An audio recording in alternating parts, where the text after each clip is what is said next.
Sud Radio, le grand matin week-end, 6h-10h, Maxime Liédo. Il est 7h45 sur Sud Radio et ce matin, on vous explique un tableau qui s'est fait la malle d'une certaine manière du chef-d'œuvre et des chefs-d'œuvre qu'abritait le patrimoine culturel français. Bonjour Didier Rickner. Bonjour. Merci beaucoup d'être avec nous ce matin. Vous êtes le directeur de la rédaction de la Tribune de l'Art. Et si on avait envie de vous recevoir ce matin, c'est pour essayer de comprendre quand même comment le patrimoine culturel, qui plus est quand c'est un tableau qui s'appelle Le Désespéré, chef-d'œuvre de Gustave Courbet, c'est bien ça, c'est un patrimoine dans l'histoire de la peinture française, on est d'accord? Absolument. C'est un des plus beaux tableaux de Gustave Courbet, qui est un des plus grands peintres français. Quand on le voit, on est tout de suite frappé par cette image d'un homme qui s'arrache. C'est le peintre lui-même qui a l'air complètement, effectivement, désespéré. C'est un tableau peint dans les années 1840 et qui est totalement romantique, alors que Courbet n'est pas un romantique, c'est plutôt Delacroix, les romantiques. Mais là, c'est une image fascinante. Et c'est un tableau qu'on savait en collection privée. Et pour moi, je pensais depuis toujours qu'il allait finir au musée d'Orsay. Sauf que... Et c'est là qu'il y a un problème, parce qu'on a appris il y a quelques jours que ce tableau avait été d'une certaine manière seulement prêté au musée d'Orsay, et c'est ce prêt qui pose problème. Oui, en fait, il a été présenté il y a 2 mois à peu près au musée d'Orsay. On a dit c'est formidable, merci au Qatar de nous prêter ce tableau. Moi, j'étais complètement surpris. Parce que ce tableau, un tableau de cette valeur, de cette importance, il doit avoir un certificat d'exportation pour sortir. Et on n'avait pas du tout connaissance de cela. En fait, le tableau a été vendu par sa propriétaire en 2014 à deux marchands, qui l'ont vendu plus tard, je ne sais pas à quelle date, au Qatar, mais ils l'ont vendu en France. C'est-à-dire que le tableau ne peut pas sortir de France sans l'autorisation, sachant que la France peut l'acheter au moment de la sortie. Donc là, on est en train d'apprendre que l'un des plus grands tableaux de l'histoire de notre peinture, fait par un peintre français, monsieur, qui plus est Gustave Courbet, appartient en réalité à une puissance étrangère. Effectivement. Alors, la vente en France, c'est légal. Ce qui est dommage, c'est que le musée d'Orsay n'est pas suivi, alors que c'était un des tableaux les plus connus, qu'on savait où il était, qui n'est pas régulièrement dit à la propriétaire, nous sommes prêts à l'acheter dès que vous voulez le vendre. Manifestement, ça n'a pas été fait. On a découvert ensuite qu'il avait été vendu, ce qui est quand même déjà une première chose. Et deuxième chose, ce tableau, il est toujours sur le territoire français. Il n'est pas autorisé à partir de France, sauf qu'il y a un accord récent où on dit le Qatar va nous le prêter pendant 5 ans. Merci le Qatar, alors c'est formidable. Et puis ensuite, on l'envoie au Qatar apparemment pendant 5 ans. Ensuite, il reviendra. Et ben ça, c'est un détournement de l'esprit de la loi. Et en plus, un jour ou l'autre, le Qatar va dire c'est pour mon musée, je voudrais le garder. Et il est très possible, quand on sait ce qu'on cède facilement au Qatar, on lui dira gardez-le. Donc il y a un vrai problème. On aurait, à mon avis, dû dire vous l'avez acheté, vous demandez un certificat d'exportation, on le refuse comme on en a le droit, et on a 2 ans et demi avec du mécénat, etc., pour l'acheter. Et pour l'acheter, pour qu'il reste au musée d'Orsay. C'est un tableau iconique de la peinture française. C'est comme une Joconde pour le musée d'Orsay. Et malheureusement, ce tableau, j'ai peur qu'un jour il parte définitivement.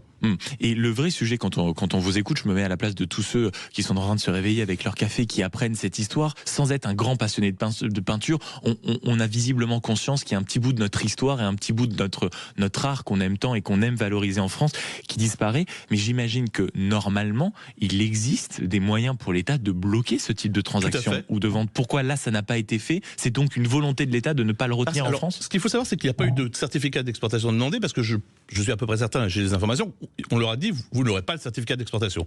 Donc ils ont trouvé ce système absurde, parce qu'en plus ça transporte un tableau précieux sans arrêt, c'est pas très bon, de dire vous l'exportez pendant 5 ans, vous nous le prêtez 5 ans, vous l'exportez, etc.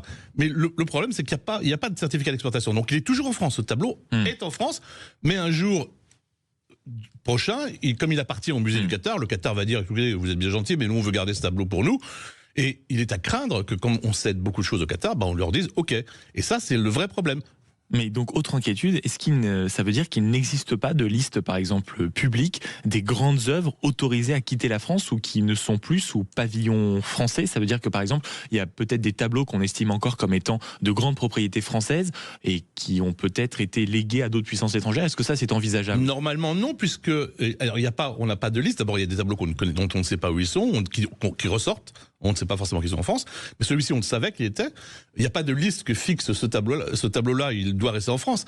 Simplement, quand il sort de France, il y a obligation de demander un certificat d'exportation au-dessus de 300 000 euros. Donc là, on est bien au-dessus de 300 000 euros. J'imagine, oui. Donc, on doit demander un certificat d'exportation, et la France a le pouvoir de dire non et de l'acheter ensuite au prix international.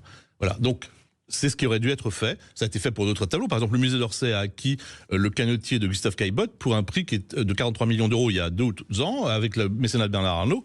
Et c'est un tableau qui était à peu près au même prix que le... Mais à mon avis, moins important encore. C'est un tableau formidable, le canotier de Gustave Caillebotte. J'invite tout le monde à le voir à Orsay. Mais ce tableau, j'invite aussi tous les auditeurs à aller le voir sur Internet et éventuellement au musée d'Orsay, parce qu'il est pendant 5 ans au musée d'Orsay. C'est un tableau fascinant.